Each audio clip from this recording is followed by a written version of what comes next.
En cuanto al biográfico textual, las, los pasos específicos son estos. Primero tenemos que separar ideas en el texto.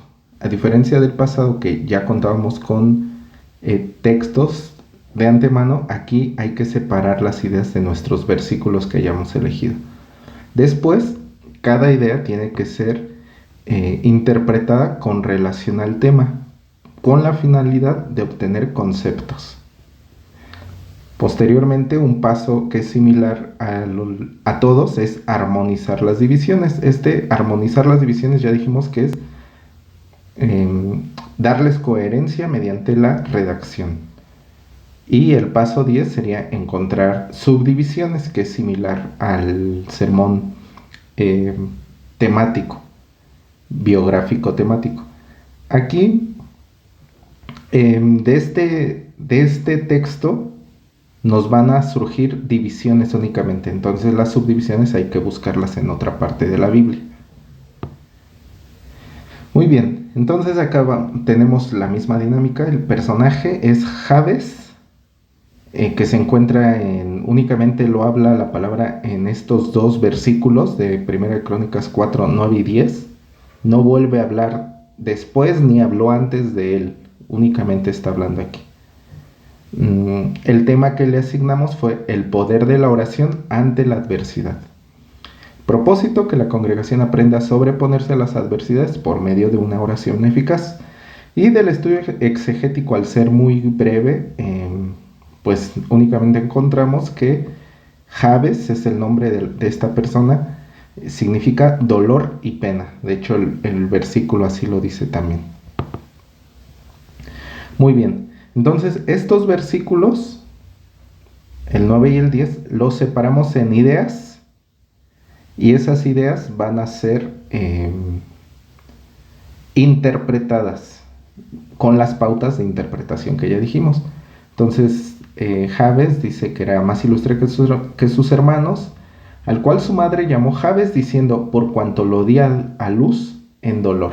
Y de acuerdo a la etimología, pues también. Entonces vemos que aquí este hombre es un hombre casi como predestinado, aunque, bueno, hay un tema de discusión ahí, ¿no? Pero predestinado a sufrir dolor. Es como si él se llamara Dolores, ¿no? Las lolitas que les ponen así.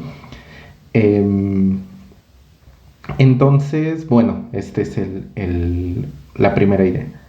Después dice, ya en el versículo 10, dice: oh, si me dieras bendición. Y ese directamente la interpretación fue con esta misma palabra, bendición. No hay que buscarle mucho. Les he dicho que si no encontramos una mejor palabra, utilicemos la misma que está en el texto. Luego, en el mismo versículo 10 sale nuestra idea 3, que dice: y ensancharas mi territorio. Le pide a Dios que ensanche su territorio. Entonces a esto le pusimos crecimiento. No solo ensancharlo en extensión territorial o tener más terreno, sino también ensancharlo, lo pudimos ver en otras áreas. Un crecimiento general. En el versículo 10, la idea 4 dice: y si tu mano estuviera conmigo y me libraras del mal para que no me dañe. Entonces, aquí pudimos haber hecho una división, pero creo yo que habla de lo mismo. Tu mano estuviera conmigo y me libraras del mal para que no me dañe. A eso le llamamos protección. Y después la quinta idea es, y le otorgó Dios lo que pidió. Esa es una respuesta. Entonces, si nosotros hablamos de cómo superar la aflicción por medio de la de la oración, este en sí es el tema, la aflicción. Entonces yo creo que a la hora de armonizar las divisiones, quedan de lado esta primera idea y la última idea. Esta la podemos usar de introducción, hablar un poco de la vida de Jabes, de su nombre, de su situación de aflicción. Y esta la podemos usar de conclusión diciendo que al final Dios responde cuando nosotros pedimos esto. Entonces, el poder de la oración ante la adversidad. ¿Qué necesitamos pedirle a Dios cuando estamos atravesando por la adversidad? Bueno, primero su bendición, luego tener crecimiento y su protección. Entonces, hasta ahí queda este texto. Lo que viene después no lo encontramos en estos dos versículos, sino que los tenemos que buscar, acuérdense, en citas de otra parte de la Biblia. Entonces, la bendición, y aquí es libre, ustedes pueden poner 1, 2, 3, las que quieran, siguiendo la regla de 6 a 8 subdivisiones.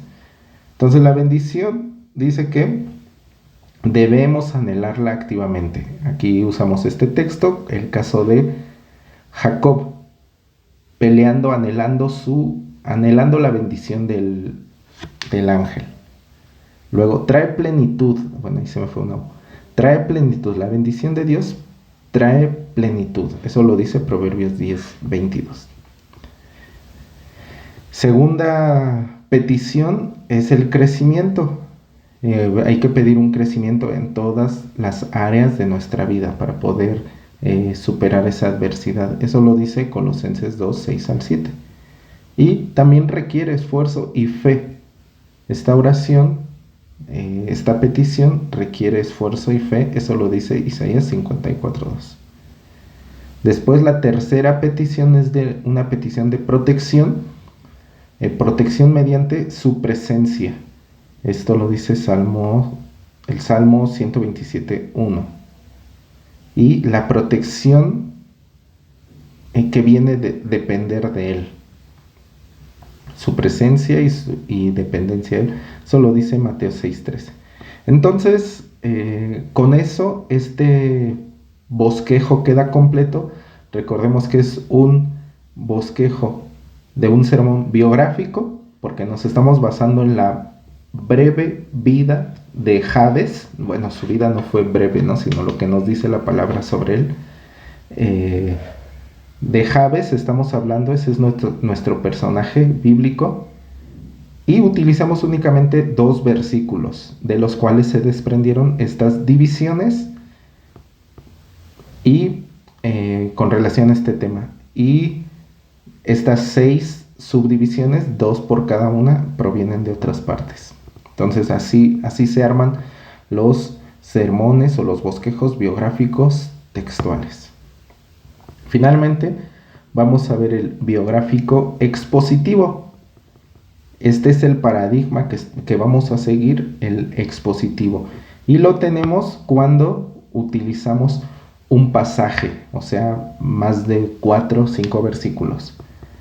Entonces, además de esos 6 pasos que ya mencionamos, el paso 7 sería identificar ideas en el pasaje. A diferencia del pasado, que era separar las ideas dentro del mismo versículo, aquí vamos a identificar, o sea, extraer esas ideas que tengan que ver con mi tema.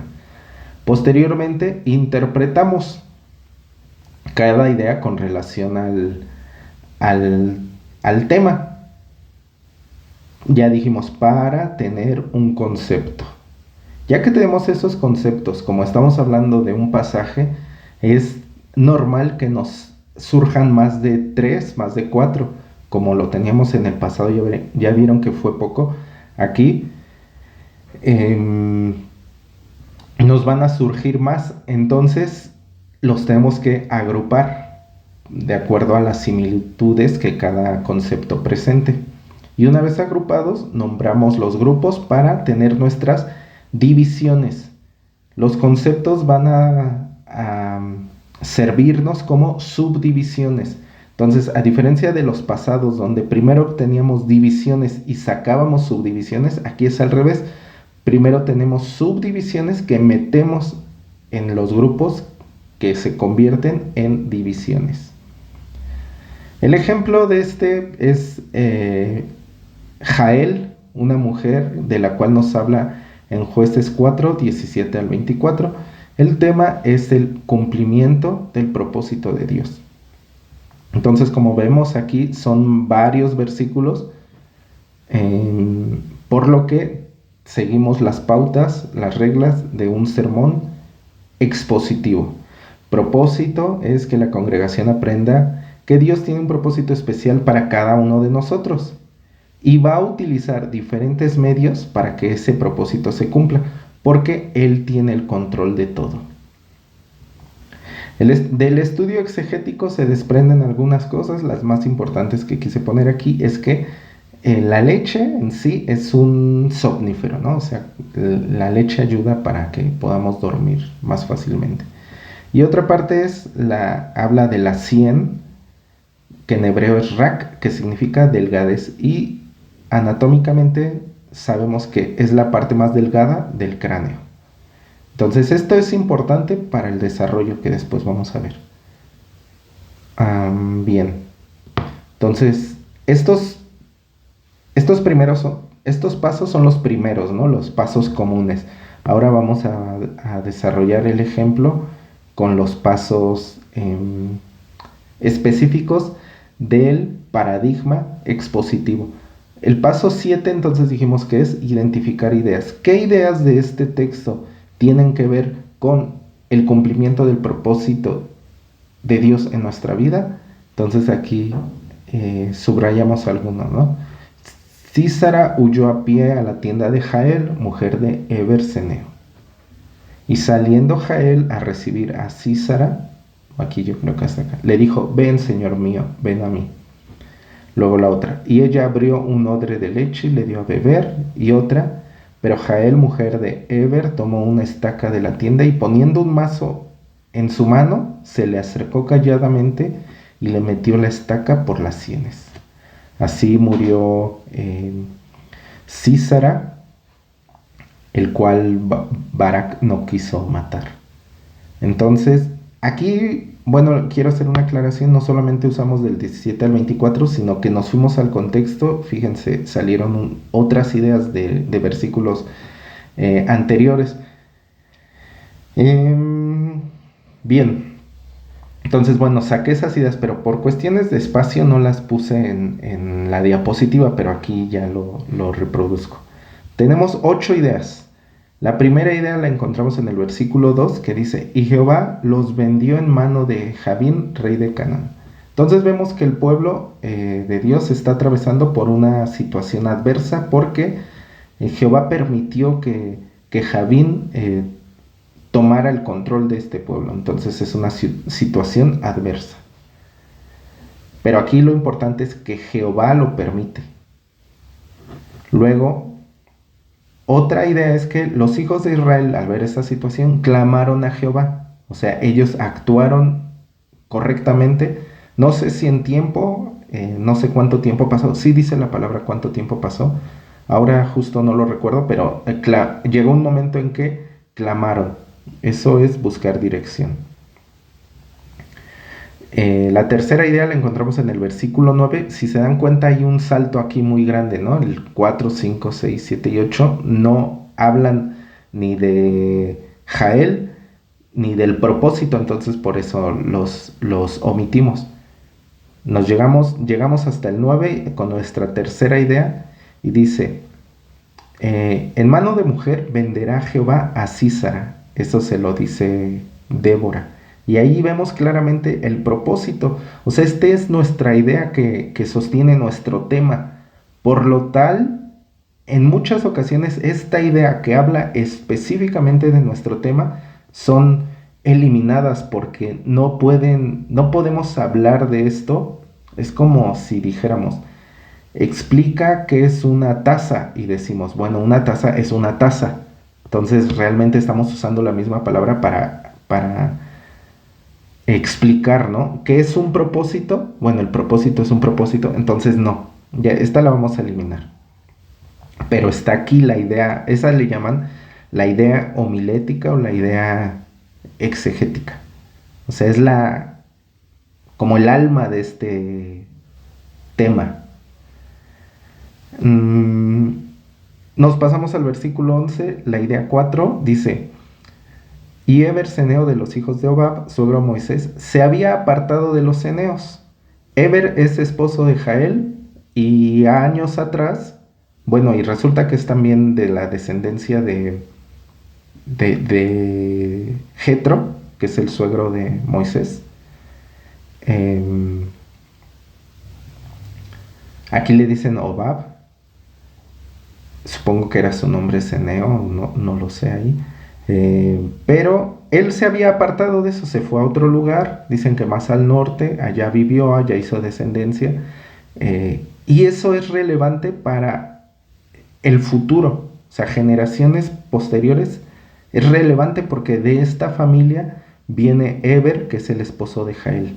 O sea que ellos conocían de Dios y de su pueblo.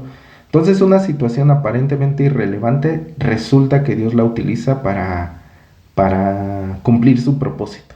Entonces por eso así le pusimos, situaciones aparentemente irrelevantes. Versículo 17. Y Císara huyó a pie a la tienda de Jael, mujer de Eberseneo. Esta es una situación a nuestro favor, porque Císara, pudiendo ir a cualquier otro lado, va a la tienda específicamente de Jael. Pudo haber huido, haber continuado, pudo haber dormido en cualquier otro lado, pero llega a la tienda de Jael. Entonces es una situación en la que Dios opera a favor de ella. Nos vamos al versículo 18, idea 6. Y saliendo Jael a recibir a Císara, le dijo: ven, señor mío, ven a mí. Esa es una disposición. Es Jael saliendo a recibir, no esperando a Císara, sino ella salió. Entonces esa es una disposición, podríamos llamarle aquí también iniciativa, como ustedes gusten. Nos vamos al 19. Iniciativa aquí para el cumplimiento del propósito de Dios, ¿no? Vamos al 19, dice: y ella abrió un odre de leche y le dio de beber. Entonces, aquí en este mismo versículo 19 nos dice que Císara le pidió a ella agua, pero ella, en vez de darle agua, dice que abrió el odre de leche y le dio de beber. Entonces, la misma situación ocurre con el versículo 21, después de que se durmió, porque como dijimos en el estudio exegético que la leche era un somnífero, después de que se duerme, Jael dice que toma una estaca de la tienda y, poniendo un mazo en su mano, se le acerca calladamente y le metió la estaca por las sienes. Entonces aquí lo que se explicaba, porque este pasaje es un ejemplo que hizo Jesse. Entonces, bueno, de ahí lo tomé para ejemplo. Lo que explicaba Jesse es que ella probablemente no sabía o no tenía conocimiento, no sé, de una experta en anatomía, ¿no? O sea, no sabía qué parte del cráneo es más fácil de perforar. Tampoco sabía si la leche era somnífera o no, si le daba café, si se tomaba café, no creo. Si le daba, además el café es todo lo contrario, ¿no? Si le daba agua o qué sé yo, el punto es que ella lo hizo. Quizás sin ser una experta, perdón, se me está yendo, sin ser una experta, ella hizo lo que debía hacer. Y a esto se le puso el concepto de dejarse guiar, porque no es ella la que idea esto, sino es ella que se deja utilizar, permite ser un instrumento en las manos de Dios, por eso se deja guiar. O sea, no se resiste y hace lo que Dios está poniendo en su corazón. Acordémonos que es de Dios tanto el querer como el hacer. No es por nosotros ni por nuestra voluntad o capacidades, sino es Dios. Entonces, ella se deja guiar. Con estos conceptos nos vamos a agruparlos, que es el paso número 9. Agruparlos. Entonces aquí fíjense cómo justo el que les decía queda fuera, no entra en ningún grupo. El primer grupo son como las situaciones donde Dios tiene control. Situaciones adversas, situaciones aparentemente irrelevantes y situaciones a nuestro favor. Entonces, cuando nos va mal, cuando nos va bien y cuando ni nos pasa por la mente, Dios está en control. El segundo grupo, pusimos las cosas que Jael y el pueblo de Dios hicieron para superar más bien para cumplir este propósito. Lo que hicieron fue buscar la dirección de Dios, fue mostrar disposición o, como había dicho, iniciativa, y dejarse guiar. Aquí, si se dan cuenta, está en el 7 y en el 8. Son las dos ideas. A la hora de explicar se pueden desprender, o sea, separar y explicar a manera de detalles, que es un nivel todavía más profundo de las subdivisiones. Tenemos tema, división, subdivisión y detalles. En este caso se puede explicar cada uno de esos detalles en la leche y la 100. O bien se puede explicar de manera general como subdivisión. Pero no podemos poner inciso A, buscar dirección; B, mostrar disposición; C, dejarse guiar; D, dejarse guiar, porque es exactamente el mismo, ¿no? Entonces por eso estamos uniéndolos. Entonces ya los agrupamos y cada uno de estos conceptos va a ser parte de una subdivisión, pero todavía no sabemos de qué división. Eso es el siguiente paso. Paso 10, nombrar los grupos. Ya que tenemos nuestros grupos formados, nombramos. Entonces decimos, ¿qué tiene en común? ¿Cuál fue el criterio que utilizamos para agrupar? ¿Por qué el 1, el 4 y el 5 estuvieron de este lado y el 2, el 6, el 7 y el 8 de aquel? Entonces decimos, bueno, aquí agrupamos estos porque dijimos que son las situaciones donde Dios tiene control, o sea, donde Dios manifiesta su soberanía. Por eso le pusimos aquí este grupo, soberanía de Dios. Y estos están de este lado porque son acciones que hicieron para cumplir el propósito. Entonces, para nosotros esas son unas responsabilidades que tenemos respecto del propósito de Dios. O sea, es buscar esa dirección, es mostrar disposición y es dejarse guiar. De esta forma, pues ya tenemos un sermón con 2 divisiones y cada uno con 3 subdivisiones. Entonces aquí está el esquema completo. El cumplimiento del propósito de Dios se manifiesta en 2 dimensiones. La primera dimensión es en la soberanía de Dios.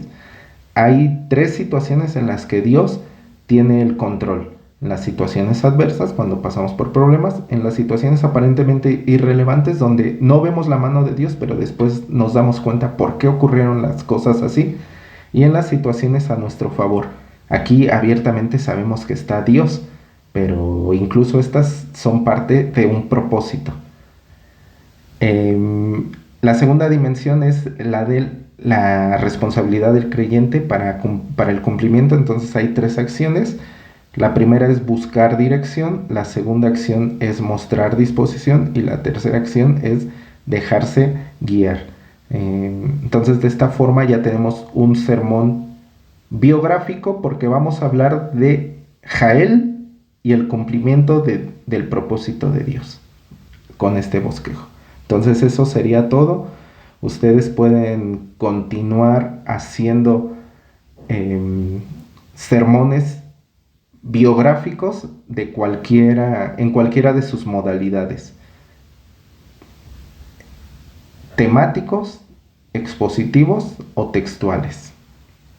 Entonces nos seguimos viendo en las clases. Cuídense mucho.